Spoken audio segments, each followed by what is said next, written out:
So Andy, you want to kind of start off with an introduction of who you are and your many businesses that you are. Many businesses. Exactly. Yeah, I'm Andy Paul, and let's see. Where to start, right? Where to start? Well, we have your book. You can start with Yeah, that. we start the book. Exactly right. So yeah, my new book is my third book, Sell Without Selling Out, published in February this year, and yeah, very excited about it. Yeah. And I also read it as well, and I gave it to my staff. So. Oh, excellent. It's great. Yeah, it's a good read. I think yeah, we'll give this copy away to somebody who's here today. Yeah, wow. throw it here. Yeah. Oh, and your stand. Yeah, exactly. Yeah, so for the last 22 years, I've had my own company. Prior to that, worked in, well, just say it, I'm old. Worked in a lot of different places. No, we say in recruiting, you're seasoned. I'm seasoned. You're seasoned, yes, not old. Yes, maybe overly seasoned. And yeah, I spent 23 years in sales leadership for a variety of tech startups. Early stage companies are coming in the early stages, like worked at Apple in the very early days of Apple, and then got in the startup world. Last company I worked with here, joined Viasat when they were quite small and started their whole commercial business. Did that for 7 years and started my own company in 2000. Consulting, really geared toward teach small companies how to win big deals. And did that for a number of years, still do some of that, but then about 10 years ago, published my first book, and like a lot of people, I thought, I'm a consultant, we all need books as consultants. But then it actually sort of turned out to have a following, and led to a second book. It started a podcast 7 years ago, which now we're up to close to 1,100 episodes. Sales Enablement with Andy Paul. The podcast was acquired 2 years ago by a company called Revenue.io. So I produced that for them still. And for a while, you were doing a podcast a day, right? When we first started, the second year we did it, we started off at 2 or 3 episodes a week, then we went to 5. Wow. Backed off to 3 to 1, and then we're back to 3. Okay. Actually 2. 2 new episodes, 1 archive episode. Okay, gotcha. Yeah, so it's one of the beauties of having a lot of content. Right, exactly right. All the archives. Yeah. So now, yeah, with the book, do a lot of consulting, coaching, sort of a practice with C-level VP, CROs, and individual contributors that make 7 figures a year. So high-end sellers. And doing a lot of speaking now with the book. Just back yesterday from a session in Atlanta with a large company. Did something for LinkedIn last month. So really spreading the message about how do we bring humanity back to sales. And talk about a little bit. Yeah, for sure. That's great. Very good. So, so since you just spoke at LinkedIn for one of their groups, right? And then also at Skillsoft as well. I'm curious, are you hearing, because you've been doing this for a while, and you've been out in front of groups for a while, are you hearing a different theme or a different set of concerns out there among sales folks or sales leaders as you travel around? Well, actually, yeah, I mean, surprisingly, and it's just, I think, independent perhaps of the book, but maybe encouraged somewhat by the book, is this idea that maybe the pendulum went too far in terms of process, especially in the software world, and that, yeah, so if we want to differentiate ourselves, it starts with the person and being more human with the buyer, because there is data that shows that, this is Gartner or CEB at the time, published in the Challenger sale, and Forrester's done something similar, which is that 53% of a buyer's purchase decision is based upon their interaction with the individual salesperson. It's more than the product, more than the pricing and so on. Not that those aren't factors, but at the end of the day, the biggest deciding factor is their buying experience with the seller. Right, exactly. So if that's the case, then it's not about process. It's about how do we make people become the best version of themselves when they're helping support the buyer through their buying journey. Right, yeah. Well, I remember, I've been recruiting for 25 years, and I remember coming up in the beginning, and we were taught, it wasn't a sales, kind of module, if you will, but it was basically selling, right? But it was rarely talking about kind of the human side of it and the human connection. It was all about the process. It was all about do this. It's a numbers game. Reach out to everybody you possibly can. Kind of, we have this saying called, spray and pray, right? Show up and spray throw as many calls you possibly can, and then pray that somebody calls you back, right? So it was much more around quantity and really not a lot about quality. Well, I think that's going to come back and bite people in the butt, Yeah. quite frankly, is I think we've gone too far. So the pendulum swung too far, especially in the SaaS world, Yeah. is that what we've seen is this sort of growth at all costs mentality that's been sort of pushed upon companies by their investors and so on. And yeah, it's created a set of behaviors in which it's all about quantity. Right. And we don't really have to be that good at selling because we just keep enough crap coming through the top of the funnel, Right. and we pick off a certain percentage of them, we'll hit our numbers. Yeah, sure, right. Okay, sure, that works for some companies. It's not sustainable, Right. but it's also going to be challenged by if the economy turns sour, which seems like there's a high likelihood it's going to, is you're suddenly going to have all these people that are sort of focused on activity, having to focus on quality, because if there were, I was telling Chris about this before we started, is, if there's 10 companies now competing for a fixed pool of dollars, what if you have those same 10 companies competing for 50% of those dollars? Right, yeah. Because Exactly. people are holding back on spending. Yeah. Well, it's those who really know how to execute. They're going to be the ones that win that business. It's those who bring the human side of it to be able to help their buyers achieve what they want to achieve that are going to be the ones that win. Yeah. So does that message resonate? Oh, question. Sorry, Grant. I thought that customer success was going to help churn, Andy. Where did that theory go? Well, I think let's distinguish sales, because I'm talking about selling. Sorry, yeah. So the question is around customer success and whether or not that's going to help this process, help the human side be a little bit more, front and center. The SaaS model. Yeah, well, let's talk about new client acquisition. I was talking about the problems coming in net new business, right? Yeah, I mean, success will help, but the thing is, in general, in most companies, they haven't enabled success to operate, first of all, in sort of a sales motion even. And it's really needed. Because, think about it, and I think a lot of SaaS companies, the vast majority of the revenue comes from renewals, right? Right. And where a lot of companies, I think, are struggling and saying, well, how do I identify new opportunities within existing accounts? That really requires a new sales and sort of net new business mentality within the success. And that's problematic for many organizations.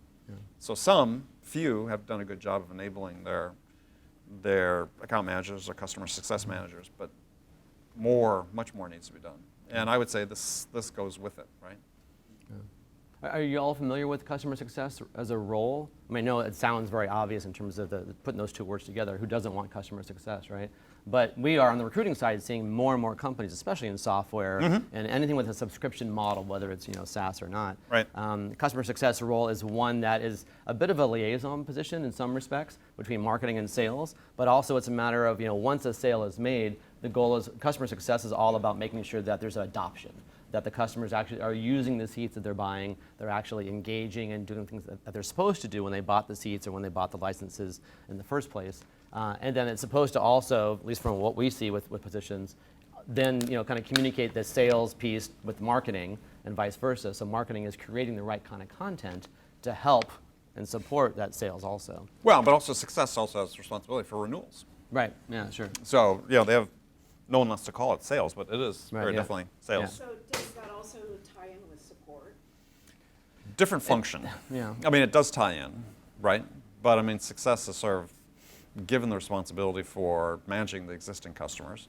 So yeah, in terms of implementation, support, and so on, that all flow through success. Ken said it, because the metric is adoption, Yeah. right? Are you getting usage of the product? If you're not getting a certain level of adoption, then chances are you're going to churn. Because there's also sales enablement, which is another relatively new role out there also. Training. What's that? Training. Yeah, exactly. But it's also, I mean, I've seen it in the context of a lot of content development as well, enabling the sales team to have the content at their fingertips Yes. in the field. So if they're out talking to people, whether physically or virtually in the field, right? Having the right content, the right information, the right templates, the right marketing documents out there to support what is largely now a virtual sales process, to make sure their customers understand what they're doing too. Yeah, enablement's a big umbrella, right? Right, yeah, so exactly. encompassed upon that, as you said, it's this content management function, Right. aggregation management function, making it available, the right content, the right time too, and it's training, and it's coaching. So that's sort of the triad you look at for sales enablement. Right, and those are roles that are usually more often in bigger companies, like the small companies that are 10, 15 million, even in the SaaS world. I don't see a dedicated customer success or sales enablement person. Usually, once you get above that $50, $75 million mark, I see those roles come up more often than the small companies. I think these days, if you're venture funded, you're going to have a success team pretty early on. You think so? Okay. Oh yeah, and Gotcha. you'll have Okay. enablement. Yeah, by the time you hit 10 million ARR, you'll have enablement. Okay. Yeah. Gotcha. Interesting. Yeah, Okay. and investors will want you to have that. Yeah. And also, sales just doesn't want to futz with it. So. Right, yeah, sure, exactly. I know we have a question virtually, but one second, one quick follow-up. So the things that we're just talking about, customer success and sales enablement, again, neither one of those really touches on the human aspect that you've started talking about. It's still around process. Yeah, I mean, Right? enablement should, right? And this is really where a lot of the thrust should come, because training is the function of enablement. They're responsible for it. They have the budget for it if there's an enablement group. Excuse me. But yeah, I mean, it gets down to the culture of the company. Is the culture, excuse me, is the culture really process driven? Sorry, I spoke for a long time yesterday. That's kind of Is process driven. So, Thanks, Sanjay. Thank you, Sanjay. Thank you. I should put my turn in the middle, sorry. And yeah, if the culture is very process oriented, then yeah, enablement will tend, from a training standpoint, will tend to lean on that. Right, sure, yeah, good point. So it's a culture change that's going to start from, it is coming from the bottom. I mean, one of the great responses I get from a large number of people about my book is from individual contributors saying, wow, you've given me permission to be myself. Right, yeah, that's a good point. Right? Very true. Which, for me is hugely gratifying. Yeah. But then also has to come from the top, because if you're going to make change and make Right. it sustainable, Yeah. then leadership gotta has be to supported. Yeah, exactly, leadership has right. to support it. Yeah, that's a good point. So I've been talking to some leadership groups like yesterday in Atlanta that they get it. Here's a big company that says, how are we differentiating ourselves in a very competitive market? Right. And they've decided, as an entity, this is what they're going to focus on. Right, sure. How do they make the people the difference? Right now, which is something you can't really replicate everywhere. That's the whole point of it. Is how can we leverage ourselves and our unique value proposition? Process is one part of it, but the people are really How to what enable drives them. that. Yeah. Exactly. Yeah. And part of that is giving people, as a manager, you give people autonomy Right. to experiment, to try new things. You have to put trust in them that they're going to accomplish what they need to accomplish. sure. So, yeah, it's multi-threaded, but I think more and more companies, my sense is, are seeing that, this is now the avenue that as we become more automated in sales and marketing in general, if you become more automated, what becomes the differentiation? Right. True. Yeah. Exactly. How human you are. Right. Exactly. How great is your bot? Yeah, I mean, the experience of, my bot's competing against your bot, Yeah. Right.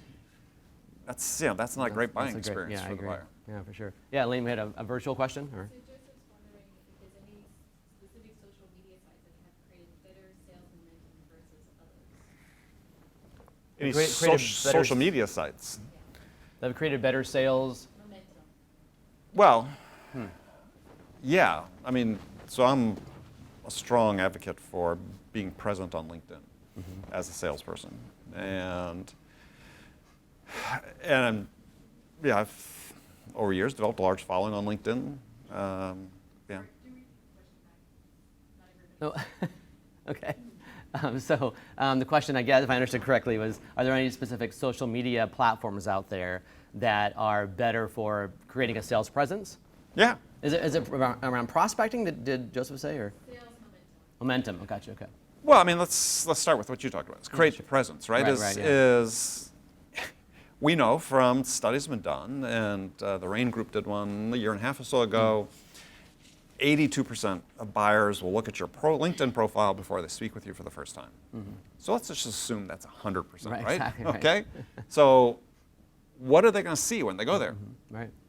Right? Are you just, there's another study that's commissioned by the Franklin Covey Group, and they published a book called Strikingly Different Selling, came out recently. And in their study, they researched 14,500 decision makers across 15 industry segments. They reported this, buyers reported that 42% of the sellers were indistinguishable from each other. Yeah. Okay, so basically half, right? Are just Right. unmemorable Right, to the exactly. customer. Nothing After you unique talk at all. Yeah. Nothing unique, just nothing memorable. It's like, well, so let's take it back to LinkedIn. When somebody comes to your profile, what do they see? Right. Right? Do you have a point of view about the business you're in? Yeah. right? I mean, do you have thoughts about your customers and your industry? Not just sharing stuff, which is great, Yeah, but right. are you commenting on other people's content? Are you creating some of your own content? Mm-hmm. And I know this scares sales leaders. Hopefully they can get over it, this idea that your seller should be creating content. Mm-hmm. They should be. Yeah, right. Because when a buyer looks at your profile, is there anything there that's going to be interesting enough for them to say, yeah, I want to invest my time to have a conversation with Yeah, this person? sure. Right, exactly. And so, And why them versus the other 5 people that are offering the Exactly. same service? and Yeah. it's just pretty easy. Yeah. So I know people get shy when we talk about sellers need to develop their personal brand, but all right, call it your presence on LinkedIn. It's the Right. same basic thing as, Sure. are you investing time on a regular basis on LinkedIn? It should be, and because you want to have conversations, right? Yeah. There's a guy, Tim Hughes, who wrote a great book about social selling, a guy from UK, is just on my program. And great imagery he says about LinkedIn. He says, imagine I were to come to your house and pick you up in my car and drive you to a room where there were 100,000 people just there waiting to have a conversation with you. Well, that's what LinkedIn It's like- is. yeah, exactly, right, yeah. There's there waiting to have a conversation with Yeah. you. So you have to do it, though, in a way that's authentic, that's not spammy, Right. which is, unfortunately, we train people. This is how they're supposed to do it. And my favorite story is, as I mentioned before, I've had a podcast for 7 years, close to 1,100 episodes so far. It's a pretty big podcast, Yeah, millions right. and millions of downloads. And twice in the last year, people have reached out to me on LinkedIn, direct message me on LinkedIn. Hey, Andy, just looking at your profile, I think you'd be an ideal candidate to start a podcast. And it's like, Wow. dude, you're Yeah. on LinkedIn. You said Exactly you're right. on my profile. So I How do couldn't you not know? Yeah. You're right. And so I couldn't resist. I responded to one of them. I said, I don't want to be a dick about this. Exactly right. But, yeah. if you spent just really 2 seconds Right. actually looking at my profile, you would have known. And the response was, yeah, we don't have time for that. Really? Actually, oh, wow. So it's just, again, it's that spray and pray. You just kind of Yeah. spam everybody. So we're seeing more of that move on to LinkedIn, unfortunately. Yeah. But it can be used for the good. It's a great place to start authentic conversations. When people do reach out to me, Right. and it's clear they've researched me, they prepared, they have something, what's that, authentic to say. Maybe sometimes there's a video message. I got a video message from the other day, a little Loom video. Great. Yeah, right. Pop it up. I look at it. The guy got through to me. He was trying to get his boss scheduled to be on my podcast. Sure, Yeah, we'll do that's it. great. Yeah. So it can be very effective. So yeah, you want to create sales momentum. As LinkedIn is the place to do it. I think increasingly can be the place to do it. So if we're inside of a company then, wouldn't it make sense for us to feed our salespeople some of that information and help them do it and talk to them about developing that if it's going to help sell our products? Well, it would, but unfortunately, most sales leaders think, oh, you're spending time on LinkedIn. You could be making a call instead Yeah. of. Or they're afraid they're on LinkedIn because they're looking for another job. Like, Well, well, I mean, people still have that sure. mentality that LinkedIn is just for folks who are looking Yeah, for jobs. which is crazy because Right. that's where business happens. I agree. Yeah. And so- Yeah, preaching to the choir. Yeah, no, I know. So yes, there are lots of sales leaders. No one come particular. Last year, they fired their director of their SDR team because thought she was spending too much time on LinkedIn. It's like, Wow. no, she was doing what she needed to do. Yeah. And for companies that embrace LinkedIn, there have been some companies that, commanding really, well, before the downturn in valuations, commanding some really significant valuations. Yeah. And they really built their company brand by turning their employees loose on LinkedIn. And their presence was, I don't want to name the company, but the presence was fun and engaging throughout the entire company. Yeah, right. And people got this image of this company, largely based on what they were doing on LinkedIn. That's great. Like Gong. Like Gong? I got it right, folks. Yeah, we'll give you this copy of the book. Okay, thank you. Yeah, it's Gong. Gong did that. And it's like, just give people permission. Sure, they have guidelines, right? You set the guidelines. But You it's, know they sent in direct mail little gongs to possible prospects? yeah, Well, yeah, Now that's clever. yeah. Well, they're not afraid to embrace it. And I think that's something that companies have to learn is LinkedIn is beneficial. And it's actually become part of our businesses. We work with people who are wanting to build their audiences and sort of emerging thought leaders Right, and yeah, exactly. people building their companies. And it can be done if you're willing to invest the time on a consistent basis and create engaging content. There's a sort of a formula for how you do that. But you have to be, have the thoughts behind it. But it's the process I've used. Over 5 years, close to 200,000 followers on LinkedIn. They're pretty engaged. Does anybody use any other platforms that have been effective, successful, aside from LinkedIn? YouTube's in there. Yeah. Okay. Yeah. I mean, second largest search engine. So, Yeah, right. if you're going to do video, we haven't done too much in our business with it, but it's certainly some people have. So I know we have a virtual question too, but this is something I have, this is an ongoing discussion I'm having with a lot of people, including my father, who's in his mid-70s, about whether or not a CEO, and I'm going to extrapolate onto salespeople as well, should individuals take a personal stance on social issues.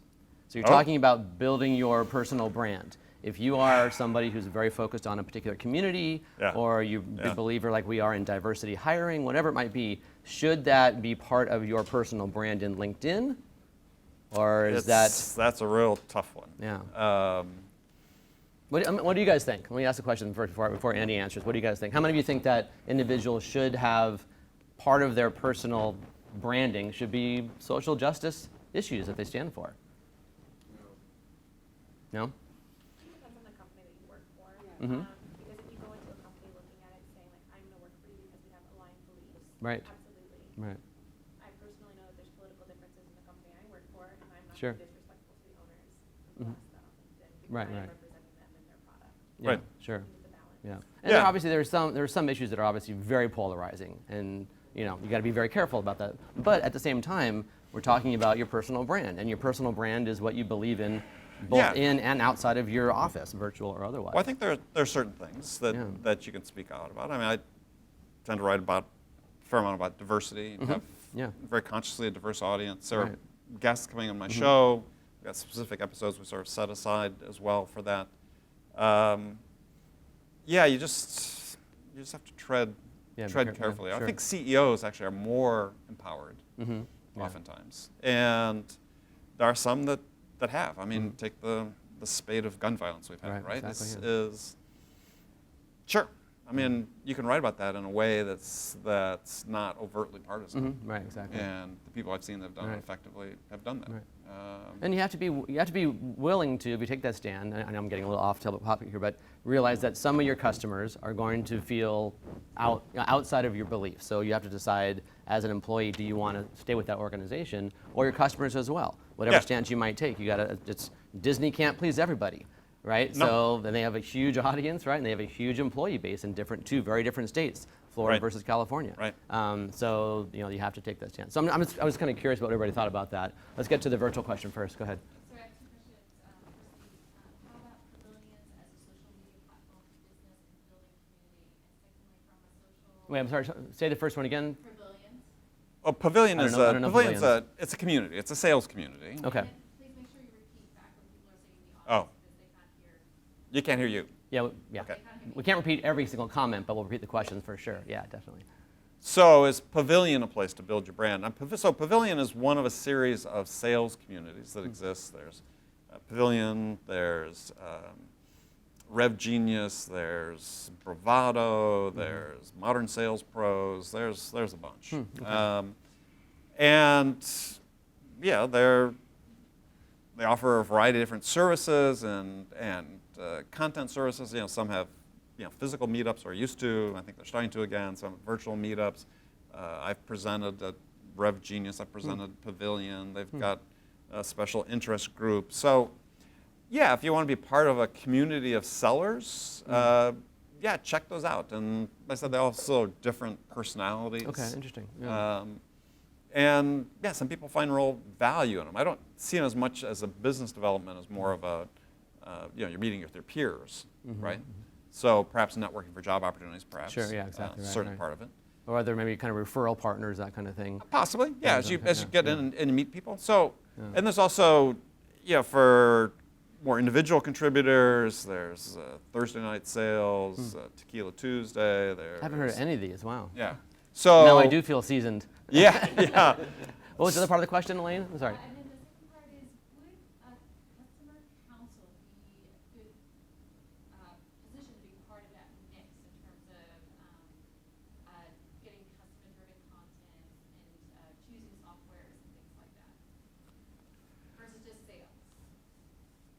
Customer counsel. Like an advisory There's board? a customer service, like a sales enablement person from a customer service perspective. Would that be helpful in terms of getting content developed? Pay your salespeople.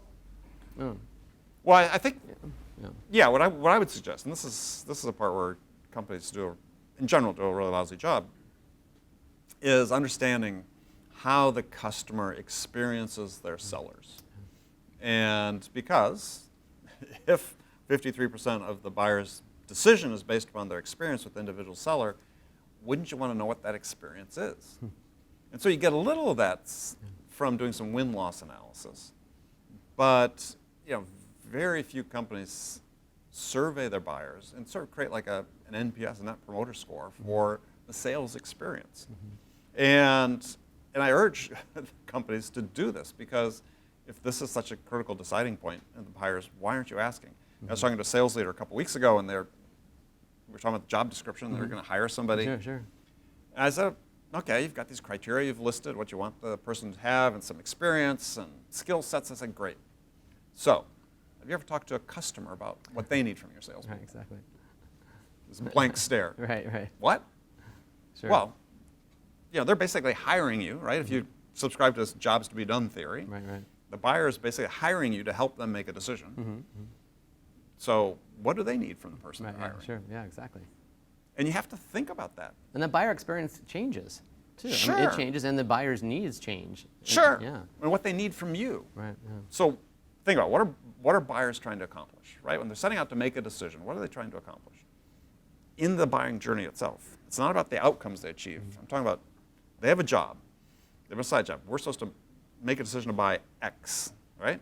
So their job is, I want to quickly gather and make sense of the information I need to make an informed decision with the least amount of my time, attention, and resources possible. Right. So that's your job as a seller. Are you able to help them accomplish that? So what do you need to be in order to help your buyers do that? Yeah. And so few organizations, I said, actually go out and talk to their customers and say, how can we do a better job helping you? What do our sellers need to have? Right. Sure. Because, let's see, Forrester put out a report. 80%, I referenced this in my book, 80% of CEOs or C-level people say there's no value in their interaction with salespeople. Yeah. Another book called Insight-Led Selling, published by Dr. Stephen Tim from Georgia Tech, late last year, said in their surveys that 77% of C-level decision makers said, sellers don't know anything about my business. No. Yeah. Sure. Because they don't take the time. Because they're sending the same kind of email they sent to you through LinkedIn. Well, you should start a podcast. You should start a podcast, exactly. Yeah. And the thing is, people don't have to be experts, but you do have to be curious. Right, You sure. you want to be as prepared as you can, but you're never fully prepared. Right. Yeah. We all Can't be, start yeah. somewhere, Right, right? yeah. And my first job, I was selling computer systems to the construction industry. What did I know about construction? I had nothing. Exactly. I was a history major. I didn't know anything about computers. I was learning as I went. But I made President's Club my first year. I had these founders and CEOs of these big construction companies spend time with me. Why did they do that? Right. It wasn't because I knew about their business, but I also was very curious and Yeah. sincerely curious. I personable. wanted to learn. Yeah. Right. Right? And we were able to make a connection. They spent time with me. It's like, I Yeah. got better. I learned more as I went along. Right, sure. Conversations changed, but just show up, be yourself, be curious, be interested in other people. Right. Yeah. Exactly. And you'd be surprised how much time people spend with you. Yeah. Good. Apparently everyone online should be here today because I got lots of questions. Okay. That's great. No, we like it. Good. So John is wondering, besides reading your book, Yes. bought a copy. Oh, thank you, John. What advice for an individual who wants to improve their sales skill setting? Please repeat the question. Sure. So advice for how you improve your skill set, your sales skill set. Yes. Do a ride along with Andy. Yeah. He'll tell you how to create a stronger presence. Well, you look at it two levels, and clearly I advocate this in the book, is I think that we do enough sales training, right? And so, but we need to do in addition to sales training is, instead of training humans to be sellers, we need to train sellers how to be more human. And they need to go side by side. And we have this assumption that, and so in terms of skills you develop, is start with the human skills, right? How can you build rapport with someone? How do you connect with someone? How do you demonstrate an interest in someone? How do you build a level of trust with someone relatively early on, demonstrate some trustworthiness, because that's going to dictate how much information they're going to reveal to you when you ask them your questions. Right. Yeah. Right? Because we just don't open up the same to everybody. Sure. Yeah. Right? So Hopefully not. Yeah, hopefully not, right? I mean, what we're doing is, through the connections, we're earning the right to stick our nose into their business. Right? If we're doing discovery right, Put it, yeah. discovery is intrusive. Right? The way most discovery is done by most sellers is survey taking. I'm going to ask these 10 questions that are in my playbook, Right, exactly. and I'm going to get these answers. And it just sounds so scripted and just so formulaic. Right. Yeah. And so, no, what I want to do is, I said, I want to be intrusive. I want to stick my nose into your business because I really want to understand what's most important to you. Yeah, right, right. Right? I can't do that if I don't Yeah. get, so I need that level of trust. So I have to be able to connect, build the trust, deploy my curiosity.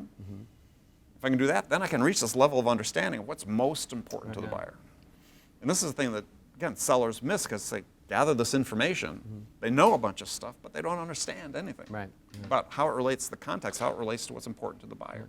Well, and to your point about the lack of training out there, not enough sales leaders afford their individual contributors time to do that, right? They're just saying, hey, it's all about calls. Make your calls, make your calls, make your calls, convert as much as you possibly can. And if you make a quality call, it takes more time, more lead time to get to that quality call because you got to do your research. Sure. Right? But they're not given that time a lot of times, a lot Well, of situations. this is where the problems are going to come. Yeah. Invariably, in the next couple of years, if the economy starts tightening up, as we talked about before, you're going to suddenly have a much more competitive environment. Right, right. And if you're sort of this prototypical SaaS company with win rates, 20%, which is fairly standard, Yeah. you're basically just playing the odds, right? Right now, right? Yeah. If you can only win 1 of every 5 of your most qualified opportunities, you're not selling, you're playing the Right, odds. right. You're lucky, yeah. Yeah. And when times get tough, you're actually going to have to learn how to sell. Right. And those companies that really focus on things we were just talking about, really deeply understanding exactly what's most important to the buyer, how they can help them achieve that, they're going to have a distinct advantage. Yeah. And there are some entities that know how to do that. Yeah, that's very true.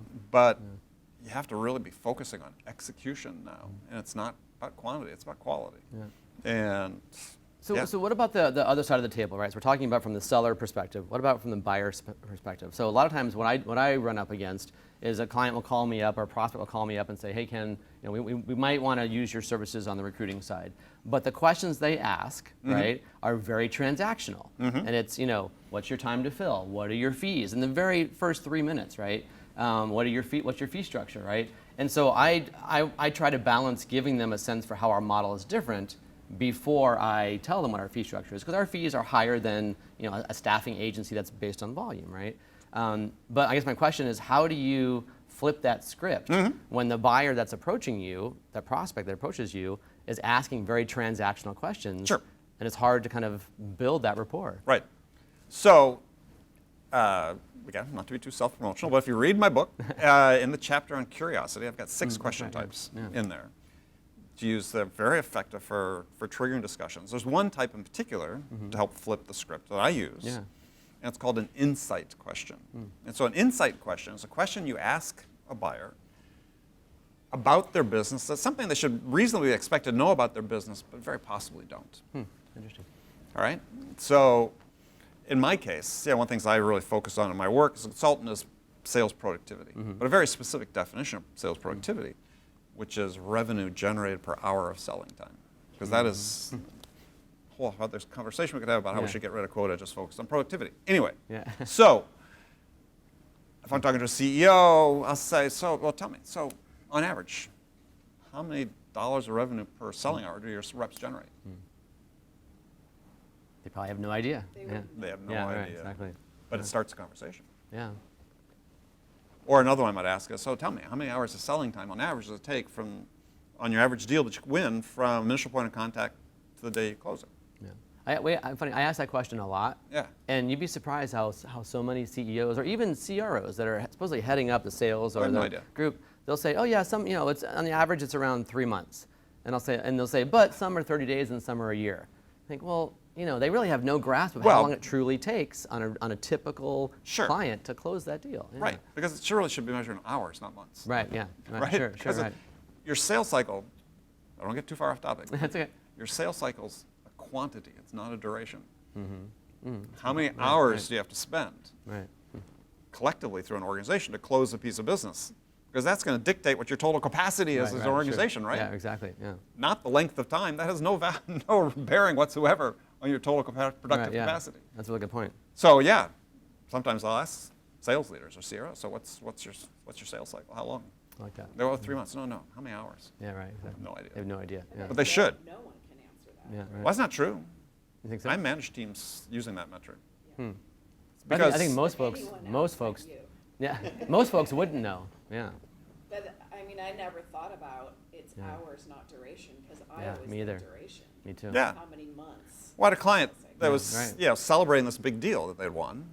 And they're a SaaS company. It was a big deal. With a big company, it was a great deal. And they did a detailed analysis, write up of how many hours it took to do it. And I turned to the CEO. I said, well, you can sell 2 of those this year. He's like, what?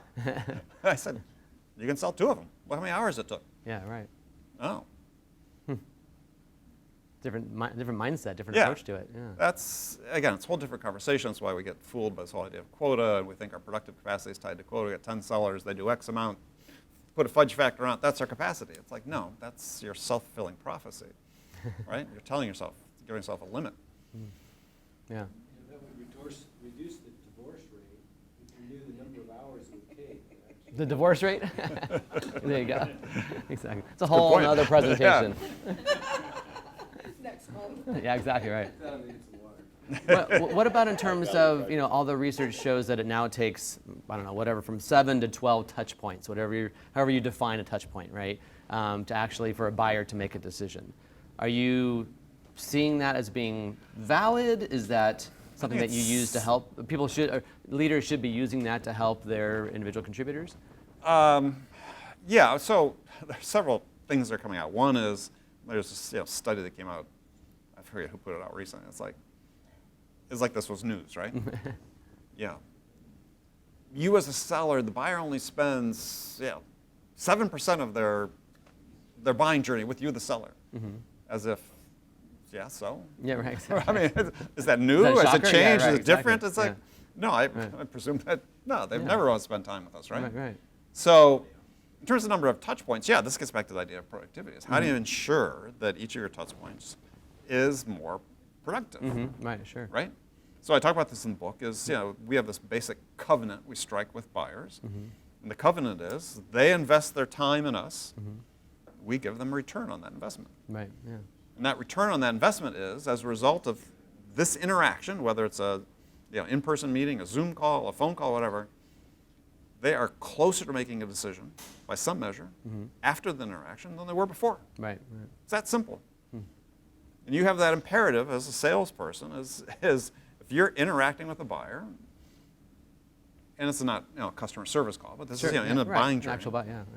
is that's the basic, you have to hurdle. Seems pretty low. Yeah, right, exactly. But it requires operating with intent, right? Is you have to plan to say, look, what value does the buyer need from me in this interaction at this point in time right.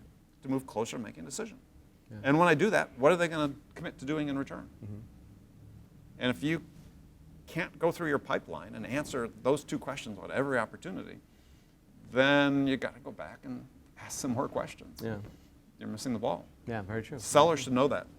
Every opportunity in their pipeline. Right. What do they need from us next to make progress? Yeah. How can And I that move is- this along? Yeah. Right, and that is the definition of value. And if you never Is- ask your customers what they're looking for, if you haven't taken the time to kind of look at it from the customer's perspective, what the journey feels like as a customer, how will you even know? Right. Right. Yeah. But I was going to say, is in the buyer's eye, value is progress. So you think about it as a seller, that's value.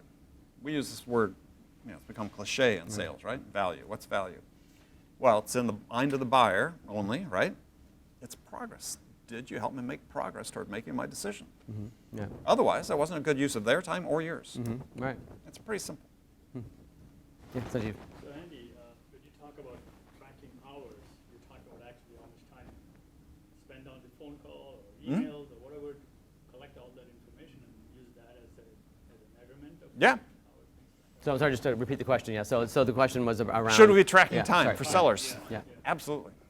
I know it scares the hell out of people when you say that. But the fact is that we can automate much of it now, and there are some systems that are emerging that enable you to collect it. I mean, I started this years ago working for a company that was doing defense work. And so everybody in the company had to charge to a job number all your time. And so I was brought into this defense company to start a commercial arm.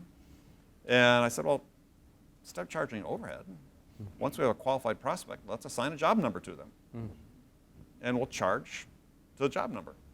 So I knew collectively throughout the entire organization, because we worked some really large deals, that how many hours of company time it took to close a certain amount of business. And then I could track it to the individual seller as well and say, well, how many hours did they require to close $1 million worth of business? And that gave you a ton of information about, well, why was John different than Joe selling the same amount? I mean, attorneys use that regularly. Right. Lots of Anybody people who's use billable it. time, yeah, right. I mean, again, sales leaders act like you're shocking with a cattle prod when you say it. Discipline. I'm trying to get into that. Every sales agent has to be disciplined to do that. Right. And track that, right? So that's probably where the biggest challenge is. Yeah. And Well, getting but the leader. actually Oh, sorry. it's really not, because here's the thing is, you don't get paid if you don't do it. It's pretty simple. Oh, you're not collecting your time? You don't get paid. Yeah, right. What about the? Oh, good. There's a question around surveying customers and sending surveys and collecting feedback from them through emails. Do you recommend that? And also, is there a better methodology? So using surveys to collect information from about what your customers need, or kind of even in their experience. Yeah, great. Okay.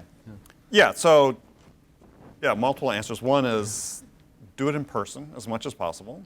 Phone calls, conversations, whether in person or virtual.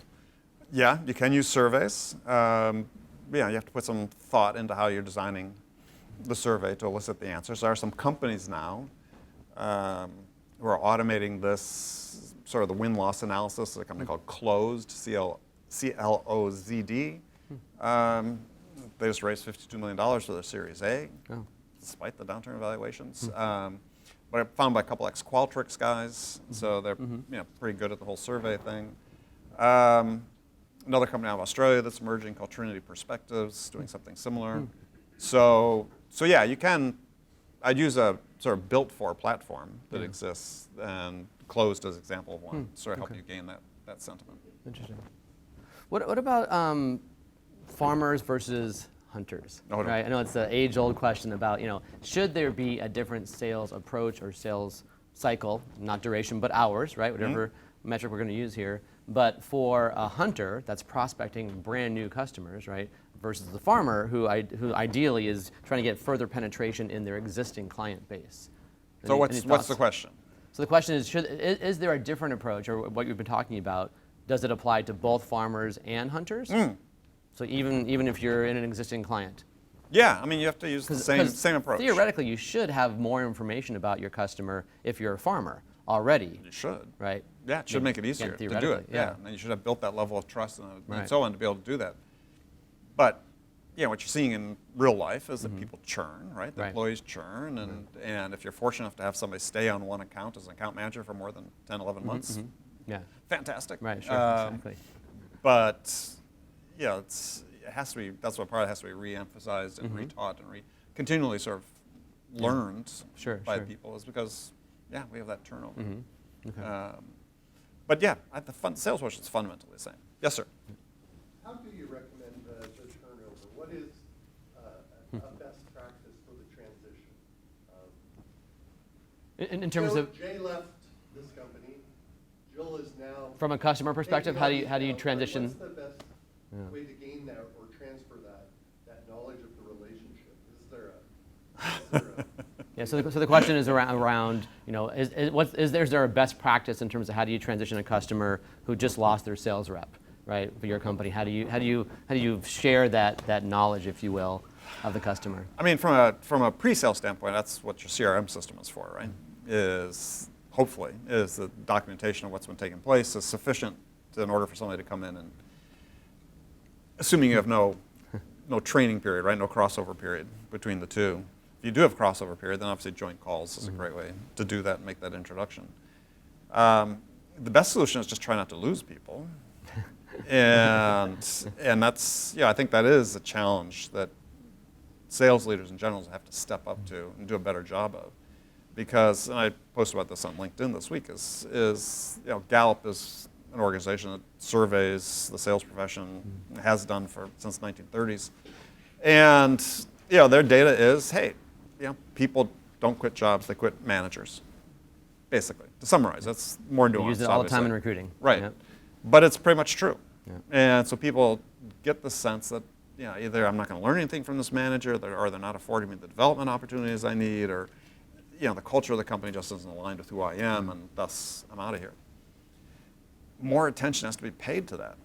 Right now, according to a survey that was done on 2021, it was released in March or April of this year by Bravado on the sales communities. The average tenure in SaaS for an account executive is 11 months. Not even an entire business cycle. Wow. 11 months. And they're not all leaving to go, get the hot new startup, because there aren't as many these days, right? They're just unhappy. Yeah. So it doesn't serve them, the individual contributor, at all, because what do you learn in 11 months? Right? I mean, that's to me, that's the big concern. And I counsel sellers all the time is, they say I've got this opportunity, or I'm unhappy here, or whatever. It's like sometimes patience is what you need to have, because you need to give yourself permission to go get that experience you need. So I think this idea of employer retention in sales is huge, and managers, leaders need to spend more time thinking, okay, how do we create an environment where people want to stay? And I think part of that is somewhat what I address in the book is, for too process-oriented, what we see is we've raised a generation of what I call sales bosses instead of sales leaders, where they're all about the activity metrics, they're all about the process, they're all about, compliance, as opposed to saying, look, when I got started in sales, and this has stuck with me forever, you just don't hear it as much anymore. It's like, got hired in sales, Andy, great. I got trained up, sending me off into the field, like a kid on the first day of school, and the boss said, just remember, you're the CEO of your territory. You're the CEO of your patch. This is your business. We have certain standards we expect you to comply with, but otherwise, do it the way you think you can to make it happen. And we've removed that autonomy away from sellers largely these days. And if we want people to develop, to become the best version of themselves, we want them to feel more empowered in their own career, then as leaders, we need to give people the autonomy again. But it's hard because, again, we've got sales bosses who, they're afraid that if they let people have a little leeway, that everybody's going to want leeway. And then what's going to happen to my KPIs? Mm-hmm. That's a good point. So what about, so actually to that point, and I think I agree with you, I think that it's going to be a challenge as we move into a tighter economy, things are slowing a little bit as well. when sales leaders are trying to interview people and figure out if they're the right fit for their company, you don't really have a lot to go off of if their average tenure is 11 months, right? How do you know for sure if that person was even successful in their last job? They didn't get through a full business cycle, which is challenging. So my question is, what characteristics should sales leaders be looking for when they are hiring this new generation of sales professional? Right. So I've got an acronym that I use. I thought you might. Yeah. It's COMPS, COMPS. What I'm looking for is curious, open-minded problem solvers. Great. That's what I'm looking for, Yeah, right? like that. Because that's our job. Right. And in addition, I want people who are coachable. So it's hard to test curiosity, right? Yeah. But I mean, I like to ask questions. What book are you reading? What book have you read in the last 30 days? Have you read a book about sales recently? Or have you read a book about business? Or what's the book that's influenced you? Are they learning? Yeah, right. Right? What Are they podcasts are lifelong you listening learnings? to? Yeah, right. You don't. And so I want to get a sense of that, because if I don't think they're committed to lifelong learning, then I think the curiosity factor is going to be relatively low. Yeah. Open-minded, to me, is just sort of also another sort of word for, in part, not entirely, for are they coachable? Right? Are they open to taking coaching? So when you do an interview, if you want to encourage or incorporate like a role play, give people some coaching, send them off, a few 5 minutes, have them come back, Right. let's run it again. Did they incorporate the coaching into the role play the second time? Yeah, that's great. Or were they doing a presentation, right? And you gave them feedback. Are they accepting the coaching? Right. Are they So- actually hearing you or listening? And hearing and Yeah, listening. right. So that's part of the, the open-minded That's a part. great idea.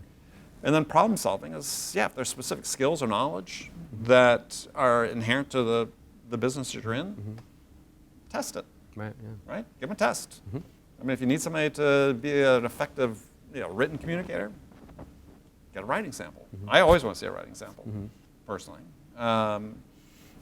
Because, I know, everybody says, oh, young generation, they don't know how to write, they're all text, blah, blah, blah. Yeah, tough, right? It's learn how to write. Exactly right. Because it's important. It's a way to differentiate yourself, to be a little more polished. But testing is huge. Yeah, And there's not like there's a right or wrong answer, but hopefully you're using data to drive your hiring process. And so I recommend companies when you hire, if you identify the attributes you want, create a little scorecard. Say, look, on a Right. scale of 1 to 5, I've got 7 attributes I need. On a scale of 1 to 5, total max score could be 35. We're not going to hire anybody that's less than a 30, for instance, right? Right, exactly, yeah. And then track how those people that you hired did, right?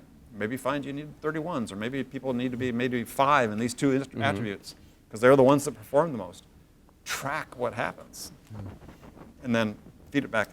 Again, I don't see any companies doing that. I agree. Quantifying the values or the attributes they need, and then tracking it back based on performance, and then using that to inform future hiring. Yeah. Questions? No? That's how you raise your hand, sorry. Everybody good here? Questions? Okay. All right, so how are we on time, Eileen? Before I ask this very big open-ended question. 10 minutes. Okay, great. So going forward, right, what skills and or, I don't know, kind of themes do you see emerging among sales leaders? What should we as sales leaders or business leaders, either way, right, be looking for and be preparing for coming down the road to help us be better leaders, to help us be better managers, to help us, run our businesses more effectively? Yeah, it's a big question. Yeah, yeah. It's a very big question. And I do think this idea of enabling people to become their best selves is really important, because I do believe going forward there was obviously going to be much more automation coming into sales. But when you think about it, when you become more automated, what is going to be the differentiation? It's going to be that experience with the person. Right, sure. And I know there's all this research that says, oh, buyers don't want to talk to sellers anymore, right? Gartner came out with this report like summer of 2020, 6 months of the pandemic. Big alert, buyers don't want to talk to sellers. And I was thinking to myself, this is so crazy, right? First of all, I think in the history of mankind, no buyer has ever wanted to talk to a seller, right? Right? I mean, I've Right. been successful in my career and have good relationships with my buyers, and I don't think any of them wake up in the morning and go, gosh, I sure hope Andy calls me. Exactly. Right? No. But the fact is, buyers need to talk to sellers. Right. And that's not going to go away, right? Because don't get too deep into the weeds here, but there's this theory about strong ties, weak ties. Sociologists wrote about this back in the 70s, and it became sort of popular. So in a company, let's say we all work together, we develop strong ties. Well, people that develop strong ties we all know the same information, right? So what this guy in his paper, he called redundant information. We know redundant information. Well, when a company's setting out to buy something, self-aware organization knows they all know the same crap. And if they want to make a good decision, they need somebody to come in from the outside and ask them the questions they don't know to ask themselves, right? Or provide insights they don't know that they don't know themselves. Right, So they right. need somebody with weak ties to come in and help them. So it's not that buyers don't want to talk to salespeople. It's that your buyers need to talk to salespeople. Right, right. Now, they don't want to talk to salespeople. They can't help them make progress toward making a decision. Right. We don't provide them a return on the time and There's attention. no value in that There's no conversation. value in that conversation. So they have no time for them. Right, yeah, sure. But if you're not that person, then your buyers have time for you. And if you can be that person, provides that value, you just stand out, right? Yeah, So, buyers still need to talk to us, and that's going to continue to be the case. So you just have to be in a position, make yourself this individual that can help them make that progress and provide that value. It doesn't mean you have to know everything, but you have to be curious. You have to ask good questions. You have to help them understand, right? I mean, think about the buying process this way. Think about 3 steps. I like to simplify things, right? There's 3 phases. The first stage is the what phase. The second phase is the how phase. The third stage is the who. So in the first stage, the what phase is, what's our challenge? What's our problem? What are the outcomes we want to achieve?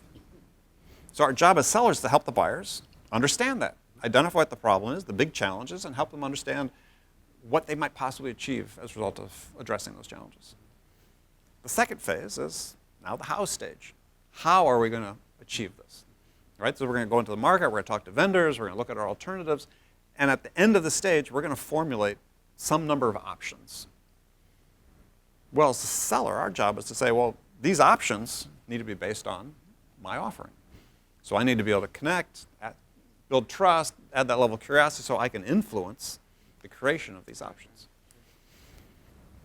The least important thing the buyer does is the third stage, is decide who they want to do it with. Now think about this from a salesperson. If you think your job is to go out and persuade somebody to buy your product, you're trying to do the who stage before you got through the what and the how. And you wonder why you don't connect with the buyer. Because they're not there. The least important decision the buyer makes is, who am I going to make my change with? Because they already know the what, ideally the what. The what and the how. Yeah. So if you're selling before you have that understanding, well, you can't. You can't sell before you understand. Other questions? Yes, sir. How have the pandemic changed the mentality of the buyer and the seller? So the question, sorry. So the question is, how has the pandemic changed the mentality on both sides, both the buyer and the seller as well? And probably, is that a short-term thing or is it a long-term? Well, that's what I was going to say. I think it's still TBD, right? Is what I'm hearing, just even more so in the last month, is that more and more buyers want sellers to come see them. And that this is, there's not a huge number of voices, but I have the good fortune to talk to hundreds of sales leaders virtually every year, and this is what I'm starting to hear is that, so it doesn't mean that we're going to stop virtual selling, but here's the thing about the virtual selling, and this is the part that I sort of, again, drove me a little bit nuts at the beginning of the pandemic, is everybody say, oh, virtual selling, this is so new. I'm like, okay, well, I think virtual selling started when Alexander Graham Bell invented the telephone, right?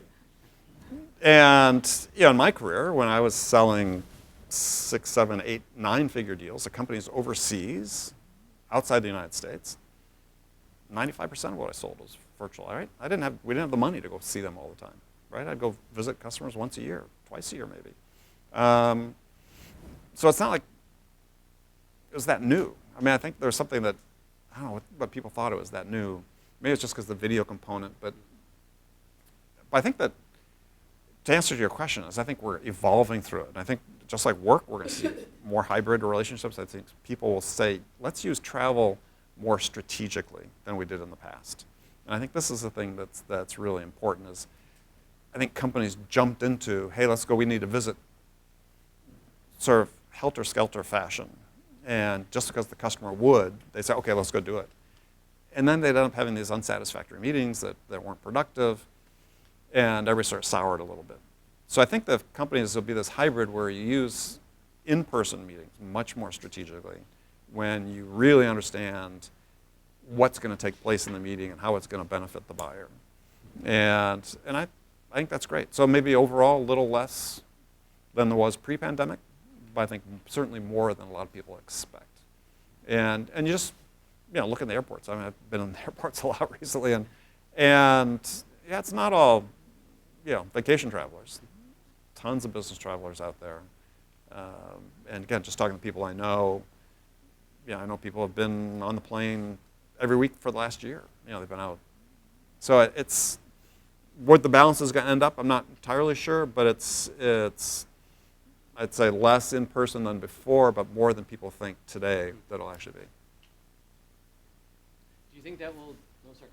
A follow-up question is that because of the pandemic, because of virtual selling, so people tend to rely on what they already know. They're going to be process-driven, data-driven. Number of calls you made, how many trips you've made, who you have seen. Mm-hmm. And then they try to track that. And the nervousness is because things are going to slow down. The economy is slowing down. Oh, absolutely. And they're going to, management, sales leaders, sales bosses, going to hold on to what they know. Yeah, that is Stronger. very possibly, yeah. And I think those companies are going to have a really hard time because it's sort of like the pandemic when you think about it. Yeah, when times get tough, what does it creates a shared experience. And there were some companies that did great during the pandemic, and I think not just the ones that were selling into tools that enabled them to sell during the pandemic, but in general during the pandemic, they're able to build this connection with the buyer based on the shared experience they're all having, right? We're all in this together. This is what, we can give you insights on what other companies in your space are doing and how they're weathering this. Whereas other companies just, to your point, let's just double down on our process. All those companies have been struggling now because the customers are people, right? And they just responded differently. It's like, yes, there's this big push at the start of the pandemic. People said, "Oh, now we need to lead with empathy." I don't know if you remember that. The first 6 months of that pandemic. Now we need to lead with empathy. It's like, didn't we always need to lead? Didn't we always need to lead with empathy? Yeah, right. But it's like this revelation of these people that, to your point, were the compliance-oriented. And I think the people that continue to be really compliance-oriented to the process, they're going to struggle. Because, again, I sort of alluded to it earlier, is they're not really selling. These companies are playing the odds. They're not executing the way as effectively and as efficiently as they could. And they've got low win rates. A survey done commissioned by Franklin Covey is that the average win rate on net new business for companies with ACV is over 100K. This was a survey across thousands of companies. 17%. So less than 1 in 5. Yeah, think about that. And I think that comes to this idea is it's just the process. Well, the fact is, no, you're dealing with people that are unique, right? And are you treating them as unique? And are you taking the effort to really understand what's important to them that's similar perhaps to other prospects, but it's different. And people want to paper over the differences and just make it a standard process, the bosses. Yeah, those companies, they're going to lose out. By and large, they're going to lose out. And I've sold through a number of recessions. That separates the wheat from the chaff.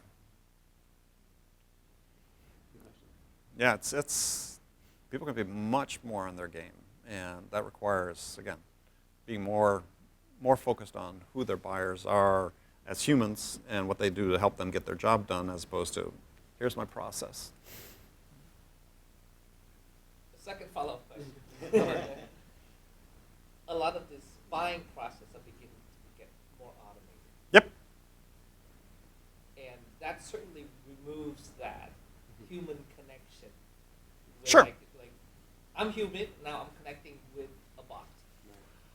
I have to put in a bid. Yep. And I have to put a checkbox that I'm not a bot before I could even put in my bid. So there's no connection there. All right? I'm already PO'd Yeah. so that I'm submitting a big dollar bid to somebody I don't know. Mm-hmm. I don't have a face. I don't have a voice.